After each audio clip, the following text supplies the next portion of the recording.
Today's going to be a battle between the two Saie concealers. We have the OG Hydrabeam Hydrating and Concealing Under Eye Brightener with Cucumber Extract. It costs $28 and there are 15 shades. It's a hydrating and concealing under eye brightener with effortless light coverage that clinically proven to illuminate and hydrate skin over time. So light coverage, radiant. And then the newest concealer, the Slip Tint Radiant All Over Concealer with Niacinamide. It also costs $28 and there are 25 shades. So this one has more shades available.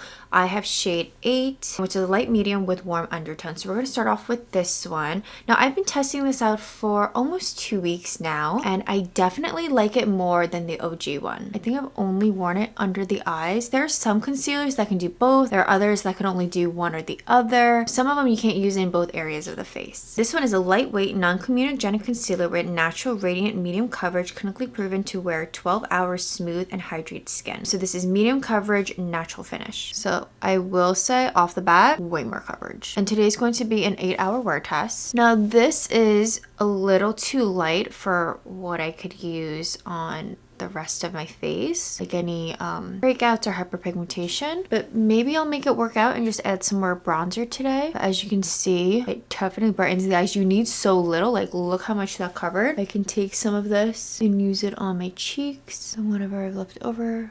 A little bit on my eyelids just to even it out. I think if I want to wear this on the rest of my face, I would have to go in with shade 12, medium with warm undertones. I think that would be a better match for like over here in my forehead. So let's add a little bit more. So it doesn't completely cover everything, but it does even out the skin tone, light to medium coverage. I think this side is really pretty, radiant, but not too glowy. I think it has some nice coverage to it. If I had bigger breakouts, I personally would want more coverage. If you don't mind it peeking through a little bit, then I think you'll be fine with just that. For the Hydrabeam, I have shade HB2, which is a light to medium skin tone with golden undertones. If you've seen my past videos, I did a de-influencing video last year.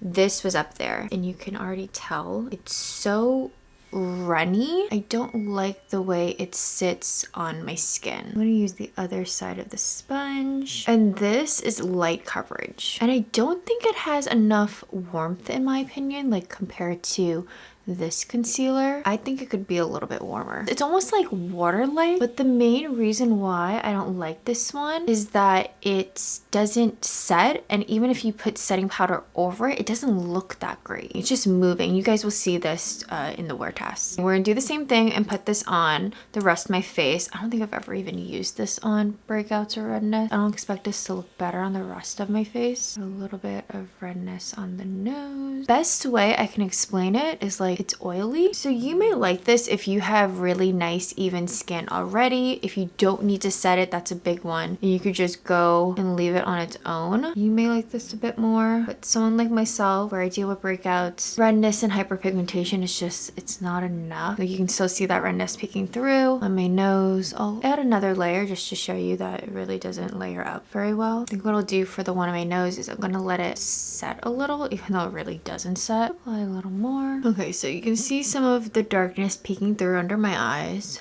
Again, it's light coverage. Both sides are creasing, which is why I need to set my skin. I think that's the best I'm going to get. See how this side looks way more glowy. Not my preferred look because my skin's gonna look like this anyway in like 4 hours. Versus the Slip Tint, it's more natural looking. Before I set the skin, I'm just gonna bronze it up a little bit more so it matches the rest of my body a little bit better. This is my favorite cream bronzer. It's from Makeup Revolution.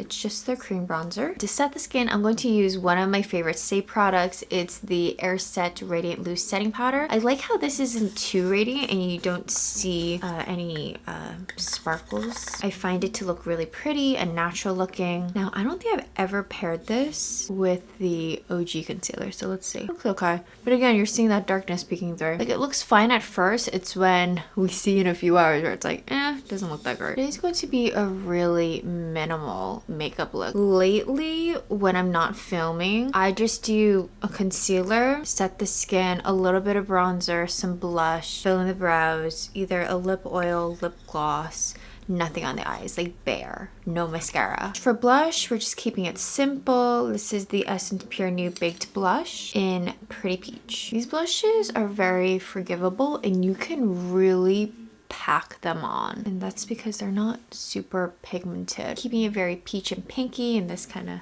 Goes with what I'm wearing today. This is the Nugi Zoo Honey Infused Lip Oil. This one is in watermelon, has some shimmer to it. Again, we're just keeping this look really simple. This is kind of what I've been going for when I'm not filming, when I go to class, errands, something like this. Looking not bad right now, both sides. So let's see how they look in 8 hours. From afar, you can't really tell the differences, but when you come in closer, the slip tint, you can really see that it just wore better. You still see that coverage under the eyes. It still covered up the redness, hyperpigmentation. Compared to the Hydrabeam, you can see that it's really worn off and it has like gathered. It's almost like that setting powder didn't really help it. It still broke down. So you can see my darkness peeking through more. You can also see on my nose, I use the Hydrabeam over there. That breakout is peeking through. I just think overall, especially for someone who has oily skin, I prefer the slip tint. Natural finish, medium coverage, it just overall wears better. Between these two, there's a clear winner. Slip tint all the way. I'm trying to think who this would work for. Maybe someone who has dry skin, maybe someone who doesn't set under their eyes, so maybe someone who's young, like a preteen, teenager, where you can just get away without setting your skin at all. Then I would go for something like this, but even if you have oily skin, I wouldn't say this would work. So you kind of have to be someone with drier skin. Little to no breakouts, darkness, hyperpigmentation, like anything like that. I think the slip tint will just flatter overall more people. And I hope you guys enjoyed that comparison. Make sure to like this video, subscribe to this channel for more fashion and beauty content. Let me know down below what other Saie product that I should check out. I've tried their blush, only one of them, their loose setting powder that I love. I'm pretty positive I've tried their mascara. I don't think I was a fan of that. Just let me know what should be the next thing. I do love their highlighters. Those are really pretty. I'm trying to think what else do they have that I haven't explored. Maybe bronzer? Do they have bronzer? Let me know down below. Until then, I will catch you guys in another video. Bye!